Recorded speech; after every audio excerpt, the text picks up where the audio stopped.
ইউনিয়নের জাতীয় স্বেচ্ছাসেবক দল কর্তৃক আয়োজিত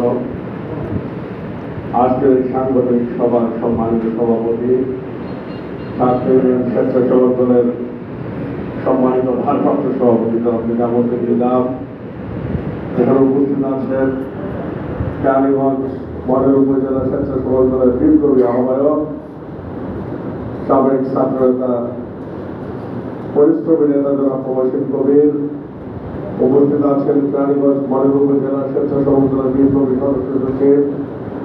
সাবেক ছাত্র নেতা অ্যাডভোকেট নুরুল ইসলাম জুয়েল, উপস্থিত কেরানীগঞ্জ মডেল উপজেলা স্বেচ্ছাসেবক দলের বিপ্লবী যুগ্ম আহ্বায়ক আব্দুল রফিক টিটু, রাশেদ আহমেদ রান, ফরহাদ হোসেন, উপস্থিত আজকের এই সঞ্চালনা করছেন সাক্ষী স্বেচ্ছাসেবক দলের বিপ্লবী সদস্য সচিব জনাব নুরুল ইসলাম শুভ সহ সাক্ষীদের বিভিন্ন স্তরের নেতৃবৃন্দ,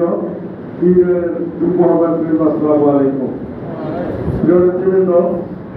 আমাদের সম্মানিত কনভেনর কেরানীগঞ্জ মডেল উপজেলা শাখার জনাব প্রবাসী কবির সদস্য জুয়েল সহ তারা বলেছেন আজকের সাংগঠনিক সভা আমরা দীর্ঘ 17 বছর আন্দোলন সংগ্রাম করে 17 বছর অন্যায় অত্যাচার সহ্য করে আল্লাহ আমানুল্লাহ আমাদের হাত এবং ব্যারিস্টার হাতকে শক্তিশালী করে আমরা দেশটার তারক রহমানের হাতকে শক্তিশালী করে আজকে বিএনপি ক্ষমতায় এসেছে এবং আমাদের প্রিয় নেতা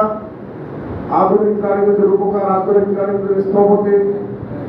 কেরানীগঞ্জের মা মাটি মানুষের নেতা, যিনি আজকের এই সাংগঠনিক সভা প্রধান অতিথি, তিনি